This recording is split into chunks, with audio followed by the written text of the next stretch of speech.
नमस्कार, सुप्रभात, जय भोलेनाथ, हर हर महादेव। सोमवार की व्रत कथा। एक समय की बात है, किसी नगर में एक साहूकार रहता था। उसके घर में धन की कोई कमी नहीं थी, लेकिन उसकी कोई संतान नहीं थी। इस कारण वह बहुत दुखी था। पुत्र प्राप्ति के लिए वह प्रत्येक सोमवार व्रत रखता था और पूरी श्रद्धा के साथ शिव मंदिर में जाकर भगवान शिव और पार्वती की पूजा करता था। उसकी भक्ति देखकर एक दिन माँ पार्वती प्रसन्न हो गई और भगवान शिव से उस साहूकार की मनोकामना पूर्ण करने का आग्रह किया। पार्वती जी की इच्छा सुनकर भगवान शिव ने कहा कि हे पार्वती, इस संसार में हर प्राणी को उसके कर्मों का फल मिलता है और जिसके भाग में जो हो उसे भोगना ही पड़ता है। लेकिन पार्वती जी ने साहूकार की भक्ति का मान रखने के लिए उसकी मनोकामना पूर्ण करने की इच्छा जताई। माता पार्वती के आग्रह पर शिवजी ने साहूकार को पुत्र प्राप्ति का वरदान तो दिया, लेकिन साथ ही यह भी कहा कि उसके बालक की आयु केवल 12 वर्ष होगी। माता पार्वती और भगवान शिव की बातचीत को साहूकार सुन रहा था। उसे ना तो इस बात की खुशी थी और ना ही दुख। वह पहले की भांति शिव जी की पूजा करता रहा। कुछ समय के बाद साहूकार के घर में एक पुत्र का जन्म हुआ। जब वह बालक 11 वर्ष का हुआ तो उसे पढ़ने के लिए काशी भेज दिया गया। साहूकार ने पुत्र के मामा को बुलाकर उसे बहुत सारा धन दिया और कहा कि तुम इस बालक को काशी विद्या प्राप्ति के लिए ले जाओ और मार्ग में यज्ञ कराना। जहाँ भी यज्ञ कराओ वहाँ ब्राह्मणों को भोजन कराते और दक्षिणा देते हुए जाना। दोनों मामा भांजे इसी तरह यज्ञ कराते हुए और ब्राह्मणों को दान दक्षिणा देते काशी की ओर चल पड़े।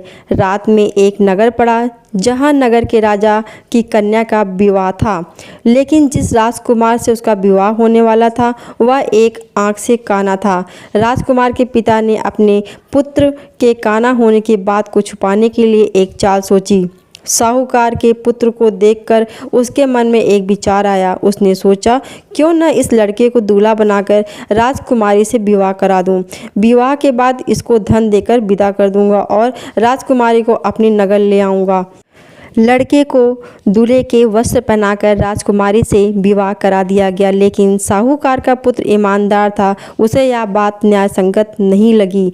उसने अवसर पाकर राजकुमारी को चुन्नी के पल्ले पर लिखा कि तुम्हारा विवाह तो मेरे साथ हुआ है, लेकिन जिस राजकुमार के संग तुम्हें भेजा जाएगा वह एक आंख से काना है। मैं तो काशी पढ़ने जा रहा हूँ। जब राजकुमारी ने चुन्नी पर लिखी बातें पढ़ी तो उसने अपने माता पिता को यह बात बताई। राजा ने अपनी पुत्री को विदा नहीं किया, जिससे बारात वापस चली गई। दूसरी ओर साहूकार का लड़का और उसका मामा काशी पहुंचे और वहां जाकर उन्होंने यज्ञ किया। जिस दिन लड़के की आयु 12 साल की हुई उसी दिन यज्ञ रखा गया। लड़के ने अपने मामा से कहा कि मेरी तबीयत कुछ ठीक नहीं है। मामा ने कहा कि तुम अंदर जाकर सो जाओ। शिवजी के वरदान अनुसार कुछ ही देर में उस बालक के प्राण निकल गए। मृत भांजे को देख उसके मामा ने विलाप शुरू किया। संयोगवश उसे समय शिवजी और माता पार्वती उधर से जा रहे थे। पार्वती ने भगवान से कहा, स्वामी, मुझे इसके रोने का स्वर सहन नहीं हो पा रहा है। आप इस व्यक्ति के कष्ट को अवश्य दूर करें। जब शिवजी मृत बालक के समीप गए तो वह बोले कि यह उसी साहूकार का पुत्र है जिसे मैंने 12 वर्ष की आयु का वरदान दिया। अब इसकी आयु पूरी हो चुकी है। लेकिन मातृभाव से विभोर माता पार्वती ने कहा कि हे महादेव, आप इस बालक को और आयु देने की कृपा करें, अन्यथा इसके वियोग में इसके माता पिता भी तड़प तड़प के मर जाएंगे। माता पार्वती के आग्रह पर भगवान शिव ने उस लड़के को जीवित होने का वरदान दिया। शिव जी की कृपा से वह लड़का जीवित हो गया। शिक्षा समाप्त करके लड़का मामा के साथ अपने नगर की ओर चल दिया। दोनों चलते हुए उसी नगर में पहुंचे जहां उसका विवाह हुआ था। उस नगर में भी उन्होंने यज्ञ का आयोजन किया।